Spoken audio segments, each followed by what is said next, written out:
नमस्कार दोस्तों, आपका स्वागत है हमारे YouTube channel learning point with Abhishek में। यहाँ आपको मिलता है प्रतिदिन न्यूज़पेपर का डिक्टेशन। इसलिए अगर आप हमारे चैनल पर पहली बार आए हैं तो चैनल को सब्सक्राइब कीजिए और बेल आइकन प्रेस कीजिए ताकि अगले वीडियो की नोटिफिकेशन आप तक सबसे पहले पहुँचे। वीडियो को लाइक कीजिए, अपने दोस्तों को शेयर कीजिए और अंत में हमें कमेंट करके ज़रूर बताइए कि आपको ये डिक्टेशन कैसा लगा। Ready, start. सत्ता हासिल करने के बाद राजनेताओं की सबसे बड़ी समस्या होती है ज़मीनी हकीकत से जुड़े रहने में। दूरियां इतनी बन जाती हैं कि उनकी राजनीतिक सूझबूझ कमज़ोर होने लगती है। महामारी के इस दौर में यह समस्या इतनी गहरा गई है कि इन दिनों जब प्रधानमंत्री कोई भाषण देते या मन की बात करते हैं, ऐसा लगता है कि किसी और देश के प्रधानमंत्री हों, किसी ऐसे देश के जहां समृद्धि और संपन्नता वर्षों पहले आ गई हो। पहली बार मुझे ऐसा लगा जब उन्होंने वह दिए जलाने वाला भाषण दिया था अप्रैल में, यह कहते हुए कि रात के 9 बजे इस देश के 130 करोड़ लोगों से आग्रह है कि वे अपने घर की बत्तियां बंद करके अपने दरवाज़ों पर खड़े होकर या घर की बालकनी में दिए जलाएं या अपने सेलफोन की बत्ती जलाकर रखें 9 मिनट के लिए। वह पहली पूर्णबंदी का 9वां दिन था और लाखों देशवासियों को बेघर हो जाने के बाद शहरों को छोड़कर अपने गांवों तक पैदल जाने पर मजबूर किया गया था। लेकिन प्रधानमंत्री को ना इसकी जानकारी थी और ना ही उनको किसी ने याद दिलाया था कि भारत में अधिकतर लोग कच्चे मकानों में रहते हैं या एक कमरे के छोटे मकान में जिनमें बालकनी होने का सपना भी नहीं देख सकते। बाद में कई राजनीतिक पंडितों ने हैरान होकर कहा अपने लेखों में कि ऐसा लगता है कि मोदी देश के यथार्थ से बहुत दूर हो गए हैं। ना हुए होते तो कम से कम बालकनी वाली बात ना कहते।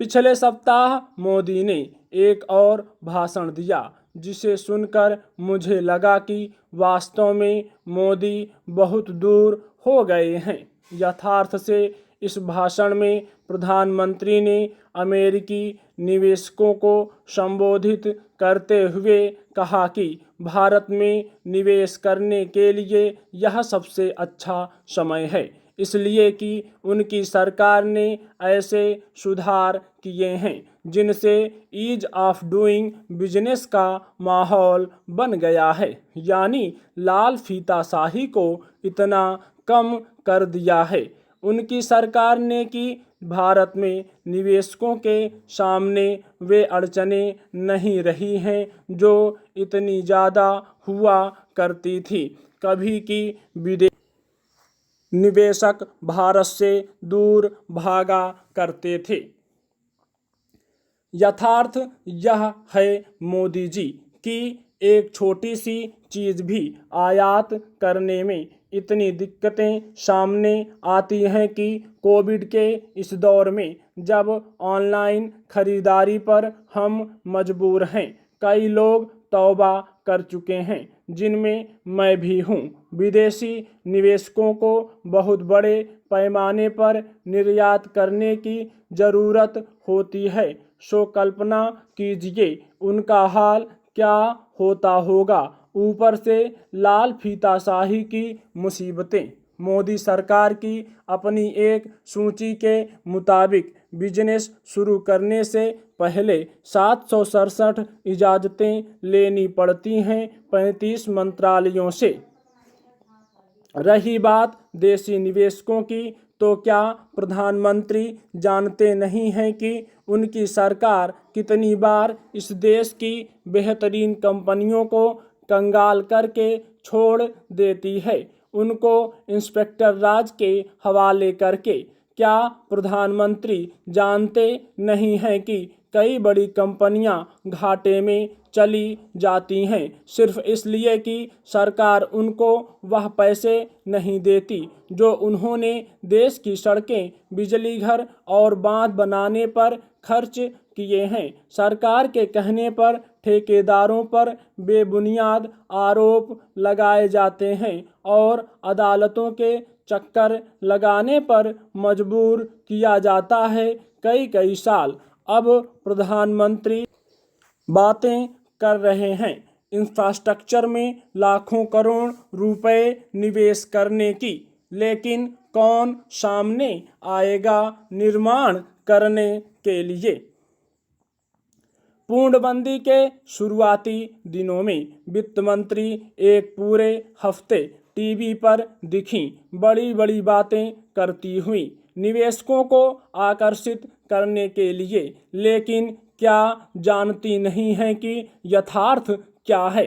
यथार्थ यह है कि लाल फीताशाही इतनी है आज भी कि इंस्पेक्टर राज उतना ही है जितना मोदी के आने के पहले हुआ करता था।